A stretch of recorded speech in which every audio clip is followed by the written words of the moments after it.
Rahimakumullah, usi nafsi wa iyyakum bitaqwallah wa ta'atihi la'allakum tuflihun. Hadirin wal hadirat jamaah rahimakumullah, judulnya kultum. Sesingkat mungkin, secepat mungkin, tapi insyaallah hal ini kita lakukan semata-mata melaksanakan sesuatu yang wajib hukumnya. Sholat isya hukumnya wajib berjamaah dilakukan afdol luar biasa. Ba'da sholat taraweh hukumnya sunnah dilaksanakan pada bulan suci Ramadan, berlipat ganda pahalanya sama seperti pahala hukum yang wajib. Kemudian ceramah taraweh kultum hukumnya wajib karena terkategori tolab ilmu. Yang disampaikan, yang tersampaikan adalah hal-hal yang berkenaan dengan al-Islam. Dan yang terakhir nanti kita akan menunaikan sholat berjamaah tarawih dan witir. Hukumnya sunnah dilaksanakan pada bulan Ramadan, berlipat ganda pahala kita. Selama sekian jam 7 sampai dengan jam, insya Allah jam 10 ya Ustaz. Tarawih sampai jam 10 Ustaz. Oh, insya Allah. Katanya bulan Ramadan harus sering-sering menunaikan sholat-sholat sunnah dan mendengarkan ayat-ayat Al-Quran. Karena Rasulullah sholat sunnah itu kemudian dilakukan sampai bengkak kakinya, Pak. Gimana? Kita umatnya baginda Rasulullah tuh. Sholat Rasulullah sampai bengkak kakinya, sholat sendirian, Pak. Sholat sendiri. Nah, saat sholat berjamaah, kalau kemudian jamaahnya ada yang sepuh-sepuh, request dong Pak Imam gitu ya. Dan insya Allah ini satu hal yang baik bagi kita. Jadi bagi imam, jangan yang panjang-panjang. Tadi di request dari sepuh-sepuh ini. Jangan sampai kemudian bukan yang bergetar itu hatinya, tapi yang bergetar adalah lututnya gitu. Ini ada request begitu ya. Baik, kultum kali ini Al-Fakir ingin menyampaikan sebuah ayat Allah Subhanahu wa taala yang sering kita baca dan dengar pada bulan ini. A'udzubillahi minasyaitonirrajim. Syahrul Ramadan alladzi unzila fihil Qur'an hudal linnas wa bayyinatin minal huda wal furqan. Pada bulan Ramadan Allah turunkan Al-Quranul Karim sebagai hudan, sebagai petunjuk. Wabayyinatin minal huda wal furqan, dan sebagai penjelas atas apa yang telah Allah sampaikan, mana yang hak dan mana yang batil. Hadirin wal hadirat rahimakumullah, ayat ini menunjukkan kepada kita bahwa Ramadan identik dengan bulan Al-Quran, maka disebut dengan Syahrul Quran. Dan Al-Quran Allah sampaikan pula di dalam ayat ini berkenaan dengan fungsinya. Apa tujuan Allah menurunkan Al-Quranul Karim? Jelas bahwa Al-Quran diturunkan pada bulan Ramadan Allah Subhanahu wa ta'ala sebagai petunjuk. Siapapun orangnya, dari kalangan manapun, ketika mereka menjadi seorang mukmin, pasti memaknai ayat ini, dirinya ketika menjalani hidup yang Allah telah tetapkan menjadi bagian nikmat yang tak terhingga diberikan kepada kita, kesempatan untuk hidup ini semata-mata adalah menjalankan satu titah dan tujuan dari Allah, yaitu untuk beribadah. Luar biasanya orang Islam, termasuk kita orang-orang mukmin yang Allah sampaikan dalam ayat tadi, kita tidak usah repot-repot membuat bagaimana aturan sholat. Ramadan dilaksanakan, Allah sudah memberikan ketentuan-ketentuannya. Sholat ada syarat dan rukunnya, ada hal-hal yang wajib dan yang sunnah, ada yang membatalkannya. Seluruhnya ketika Allah Subhanahu wa ta'ala menciptakan umat manusia terlahir dan hidup di alam dunia, tinggal menjalankan saja. Sarananya sudah Allah siapkan. Kita hidup di dunia tidak dibiarkan oleh Allah. Dikasih udaranya, dikasih airnya, dikasih tetumbuhannya. Berapa banyak seusia kita dari mulai lahir sampai dengan saat ini, udara atau oksigen yang kita hirup sudah berapa banyak? Apakah kita pernah membayar rekening oksigen kepada Allah? Jadi betapa malu ketika kita diciptakan oleh Allah, diberikan kenikmatan hidup, sehat walafiat, kelengkapan anggota tubuh, ketika Allah menyampaikan laksanakan syariat yang telah ditetapkan oleh Allah dalam menjalankan kehidupan. Kenapa enggan? Karena begini Pak, ayat ini menunjuk ajari kepada kita bahwa Al-Quran adalah sebagai petunjuk. Berarti setiap aspek kehidupan yang kita jalani, yang notabene kehidupan itu ditugaskan oleh Allah untuk beribadah, tidak ada sedetik, sekejap nafas pun yang kita hirup dan keluarkan CO2 dari rongga mulut kita selain kita dicatat oleh Allah Subhanahu wa ta'ala. Maka kata Allah Subhanahu wa ta'ala, setiap gerak langkah kita dicatat oleh Allah, apakah itu amal baik maupun amal-amal yang dilakukan memilih amal yang tidak baik. Al-Fakir tidak tega menyebutkan amal yang tidak baik itu adalah perbuatan maksiat. Tapi semuanya akan dimintai pertanggungjawaban oleh Allah. Nah, oleh karena itu kemudian, sudahkah kita seluruh aspek kehidupan itu menjadikan Al-Quran sebagai petunjuk? Bangun tidur, ya Pak ya, yang jadikan rujukan adalah syariat baginda Rasul. Begitu bangun dari tidur, baca doa, gitu kan?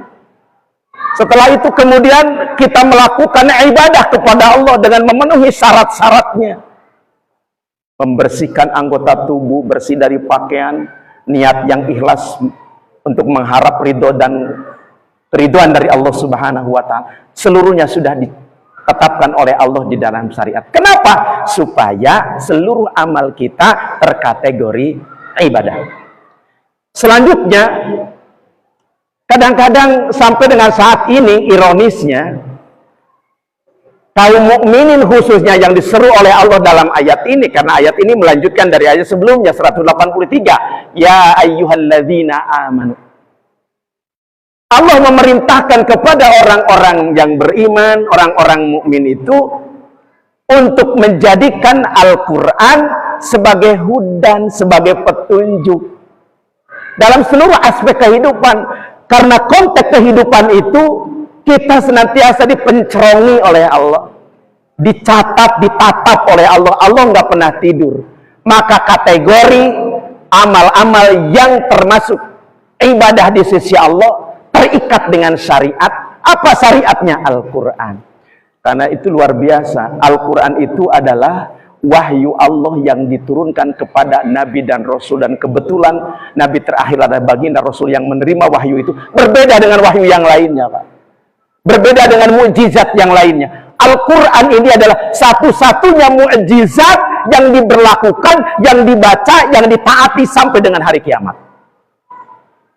Itu keunggulannya Al-Quran. Nah, orang yang beriman sendiri belum secara totalitas menjalankan dan menjadikan Al-Quran sebagai petunjuk. Salah satu contoh, ayat Al-Quran di surat Al-Baqarah 183 ini berkenaan dengan perintah Allah kepada orang-orang yang beriman.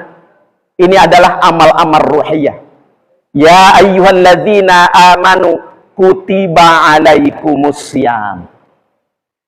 Hari ini, malam ini, bulan ini kita sedang menunaikan itu. Wah, bersemangat dan kita berbahagia. Karena ini ada peluang dari Allah dengan pelaksanaan ibadah shaum di bulan Ramadan, kita akan mendapatkan derajat tertinggi di sisi Allah, yaitu takwa. Kemudian kita bandingkan dengan ayat yang lain yang kalimatnya sama, katanya sama, dengan pencantuman kalimat kutiba. Jadi kutiba alaikumusiyam 183. 178 Al-Baqarah kutiba alaikumul qisas. Sama-sama Allah perintahkan kepada orang mukmin untuk diwajibkan menjalankan aturan Allah yang berkaitan dengan hukum qisas. Ada orang yang menghilangkan nyawa saudaranya ketika saudaranya yang melakukan pembunuhan terhadap saudaranya itu ingin diampuni oleh Allah. Laksanakan apa yang Allah perintahkan. Pelaksanaan aturan hukum qisas mendapatkan pahala. Orang yang diberikan sanksi tentang hukum qisas pasti akan diampuni oleh Allah Subhanahu wa Ta'ala. Yang kedua, 216 Allah firmankan kutiba alaikumul qital. Ini juga sama, perintah kepada orang mukmin, kewajiban untuk menjalankan hukum perang. Yang ada sampai dengan saat ini kita secara jujur mengakui bahwa kutiba di ayat yang lainnya belum kita tunaikan secara maksimal. Jadi ada diskriminasi pelaksanaan ayat. Padahal semuanya adalah aturan Allah, semuanya adalah firman Allah. Jadi kalau begitu, belum secara totalitas saat ini Al-Quran dijadikan petunjuk dalam kehidupan oleh seluruh kaum muslimin. Jadi urusan Palestina, urusan saudara-saudara kita di Gaza, kalau ayat ini sudah ditunaikan, beres lah. Beres. Kenapa beres? Karena bagi siapa saja yang berkompeten ya dalam urusan peperangan, tentara misalnya, mereka akan termotivasi secara individu maupun secara institusi akan memperlakukan menolong saudara-saudaranya yang dibantai, yang digenosida. Karena Undang-Undang Dasar 45 pun mendasari bahwa seluruh penjajahan di muka bumi ini harus dihapuskan. Sekarang kan enggak, kita getol dan bersemangat untuk mengumpulkan dana saudara-saudara kita yang di sana. Kemarin ada pertanyaan, kebetulan si Syekh yang mengisi acaranya ditanya, Syekh, apakah betul gimana sumbangan dan infak dari saudara-saudara kami di Indonesia, apakah sampai kepada saudara-saudara kita yang ada di sana?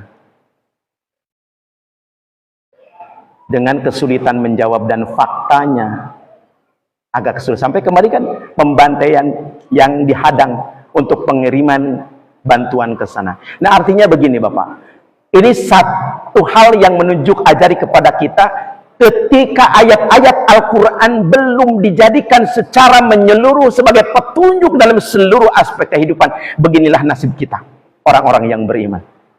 Bahkan yang lebih ngeri lagi, orang yang menyerukan tentang pelaksanaan syariat-syariat Allah secara kafah dituduh macam-macam oleh orang yang tidak suka. Dan ironisnya yang nuduhnya kaum mukminin, kan kita sedih ya.